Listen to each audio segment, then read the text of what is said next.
ছোট্ট সাজিদ তার জীবনটা শুরু হওয়ার পূর্বে তার জীবনের সমাপ্তি ঘটে গেল। এই তো আমাদের রাজশাহী তানোরের ঘটনা। আমি দেখছিলাম ছোট্ট একটা বাচ্চা, বয়স মাত্র 2 বছর। কত বছর? 2 বছরের একটা বাচ্চা একটা নলকূপের মধ্যে পড়ে গিয়ে ব্যাস তার জীবনটা শেষ হয়ে গেল।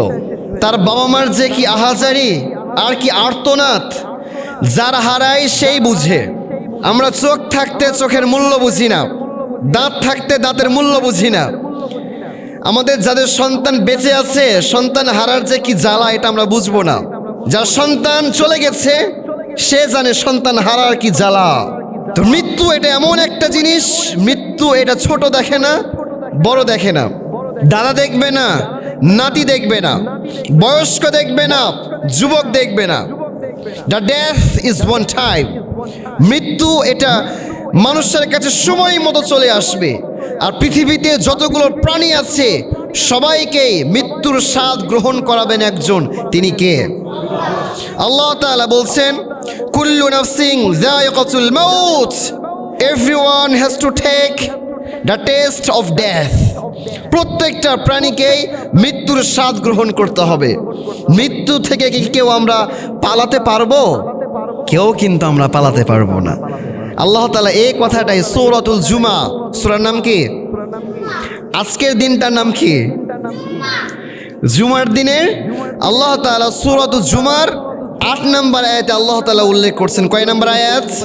8 নম্বর আয়াত। আল্লাহ তাআলা বলছেন, قل إن الموت الذي تفرون منه فإنه ملاقيكم ثم تردون إلى عالم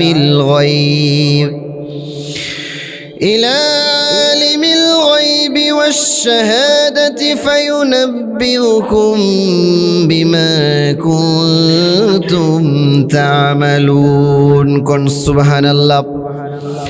আল্লাহ তাআলা বললেন, নবী হে আপনি বলে দেন, মৃত্যু এটা এমন একটা জিনিস, এই মৃত্যু থেকে কেউ পালাতে পারবে না। আপনি যেখানেই যান, আপনি যতই সুড়ঙ্গ করে মাটির অতল গহ্বরে ঢুকে যান না কেন, আপনি যতই চাঁদের দেশে গিয়ে জমি কিনে সেইখানে বাড়ি বানান না কেন, মৃত্যু কিন্তু আপনাকে এসে পাকড়াও করেই ফেলবে। সুবহানাল্লাহ পড়েন। আল্লাহ তাআলা আরেক জায়গায় বলছেন, ইযা জা আজালুহুম লা ইস্তাখিরুনা সাআতান ওয়া লা ইস্তাকদিমুন। মৃত্যু এটা এমন একটা জিনিস, যখন যার মৃত্যুর ঘণ্টি বেজে যাবে, 1 সেকেন্ড আগেও আসবে না, 1 সেকেন্ড পরেও আসবে না। যার যে সময় মৃত্যুর ঘণ্টি বেজে যাবে ওই সময় তার কাছে মালাকুল মাউত পাঠিয়ে দিবেন একজন। সবাই গলার আওয়াজ উঁচু করে বলেন তো তিনি কে?